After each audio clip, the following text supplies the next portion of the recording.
মাত্র ২টি সেদ্ধ আলু দিয়ে দারুণ একটি মুখরোচক রেসিপি শেয়ার করব, যেটা বাচ্চা থেকে বড় সকলেই খেতে খুবই পছন্দ করবে। নমস্কার বন্ধুরা, রুমার হেসেলে সবাইকে স্বাগত। রেসিপিটা কেমন লাগলো অবশ্যই জানাবেন, ভালো লাগলে সবার সাথে একটু শেয়ারও করে নেবেন। নিয়েছি ২টো সেদ্ধ আলু। আলুগুলোকে আমি নুন দিয়ে প্রেসার কুকারে সেদ্ধ করে নিয়েছি। এবার আমি আলুর খোসা ছাড়িয়ে নেব। বর্ষার সময় অনেক সময় দেখা যায় বাড়িতে তেমন কিছু সবজিপাতি নেই, অথচ মুখরোচক চটপটা কিছু খেতে ইচ্ছে করছে, তখন কিন্তু অবশ্যই এই রেসিপিটা বানিয়ে নিতে পারবেন।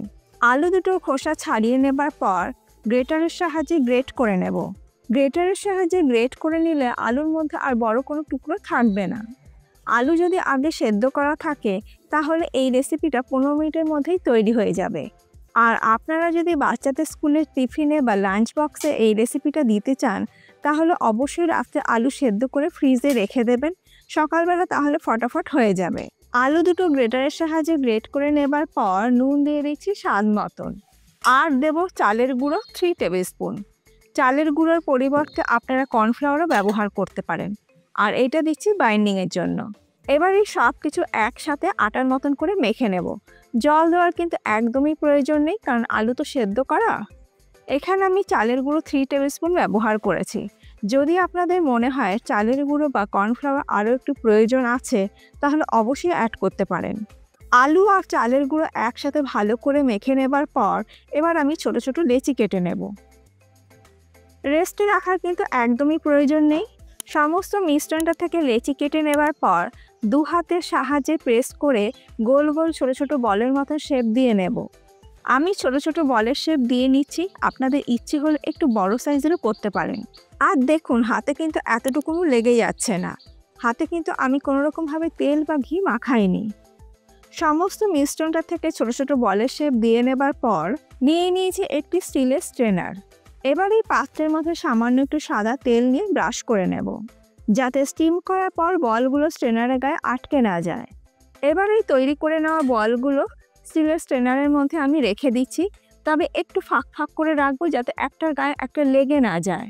এরপর এইগুলোকে স্টিম করে নেব। তার জন্য কড়াইতে দিয়ে দিলাম পরিমাণ মতন জল। এরপর বল সমেত স্ট্রেনার কড়াইয়ের ওপর বসে ঢাকা দিয়ে হাই ফ্লেমে 10 মিনিট স্টিম করে নেব।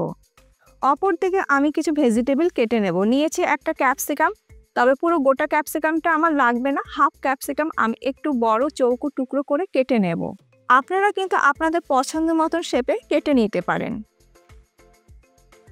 ক্যাপসিকাম কেটে নেওয়ার পর নিয়েছি একটা বড় সাইজের পেঁয়াজ, আর পেঁয়াজটাকেও একটু বড় চৌকো টুকরো করে কেটে নেব। আর পেঁয়াজটা কেটে নেওয়ার পর পেঁয়াজের যে পাপড়িগুলো আছে সেগুলো একটু ছাড়িয়ে নেব। 10 মিনিট পর দেখুন বলগুলো সুন্দর কুক হয়ে গেছে। গ্যাসের ফ্লেমটাকে আমি বন্ধ করে দিলাম, তবে বলগুলো এখন খুবই নরম আছে, তাই ঠান্ডা হয়ে যাবে তারপরে এগুলোকে নামিয়ে নেব। দেখুন বলগুলো পুরোপুরি ঠান্ডা হয়ে গেছে, আর স্ট্রেনারের গায়ে তেল ব্রাশ করে নেওয়ার কারণে বলগুলো খুব সহজে স্ট্রেনার থেকে উঠে এলো, আর বলগুলো কিন্তু ভীষণই সফট তৈরি হয়েছে। এরপর ফ্রাইং প্যানের মধ্যে দিয়ে দেব 1 টেবিল স্পুন সাদা তেল। তেল গরম হয়ে গেলে দিয়ে দেব কুচনো রসুন। এখানে আমি 7-8 কোয়া রসুনকে আমি কুচিয়ে নিয়েছি।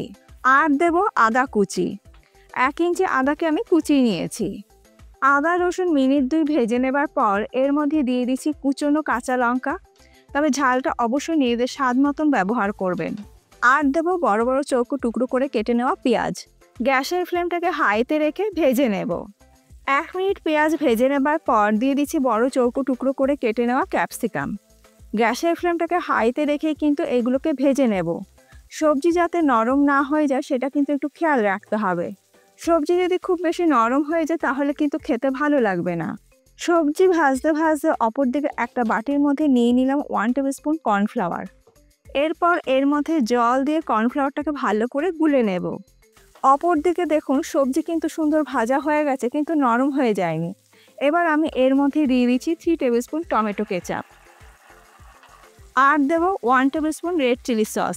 রেড চিলি সস না থাকলে গ্রিন চিলি সসও কিন্তু আপনারা অবশ্যই ব্যবহার করতে পারেন। আর দেব ডার্ক সয়া সস 1 টিস্পুন। এবার গ্যাসের ফ্লেমটাকে লোতে করে দিয়ে সব কিছু একসাথে ভালো করে মিশিয়ে নেব। এবার আমি এর মধ্যে দিয়ে দিচ্ছি জলে গুলে রাখা কর্নফ্লাওয়ার।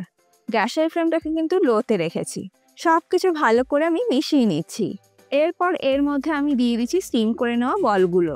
এবার আমি সব কিছু একসাথে খুব ভালো করে মিশিয়ে নেব। দিয়ে দিচ্ছি স্বাদ মতো নুন। নুনটা কিন্তু একটু বুঝে ব্যবহার করতে হবে, সসের মধ্যেও কিন্তু যথেষ্ট পরিমাণে নুন থাকে। তৈরি হয়ে গেল আমাদের দারুণ স্বাদের আলুর মাঞ্চুরিয়ান। যদি আপনারা এর থেকে একটু বেশি গ্রেভি রাখতে চান তাহলে জলের পরিমাণটা একটু বাড়িয়ে দেবেন। মাত্র 2টি সেদ্ধ আলু দিয়ে তৈরি হয়ে গেল দারুণ চটপটা আলুর মাঞ্চুরিয়ান। সব কিছু ভালো করে মিশিয়ে নেবার পর গ্যাসের ফ্লেমটাকে আমি বন্ধ করে দিলাম। ওপর থেকে একটু রোস্টেড সাদা তিল আমি দিয়ে দিচ্ছি। আপনাদের কাছে যদি স্প্রিং অনিয়ন থাকে অবশ্যই ব্যবহার করতে পারেন। একদম ঘরে থাকা সাধারণ কয়েকটা উপকরণ দিয়ে তৈরি হয়ে গেল দারুণ ইয়াম্মি আলুর মাঞ্চুরিয়ান। বাচ্চা থেকে বড় সকলেই কিন্তু খেতে পছন্দ করবে ভীষণই। রেসিপিটা কেমন লাগলো অবশ্যই জানাবেন। ভালো লাগলে বাড়িতে একদিন তৈরি করুন আর ফিডব্যাকটা অতি অবশ্যই দিতে ভুলবেন না। আজ তাহলে এই পর্যন্ত, আবার দেখা হবে নতুন কোনো ভিডিওর সাথে। ভালো থাকবেন, সুস্থ থাকবেন, ধন্যবাদ।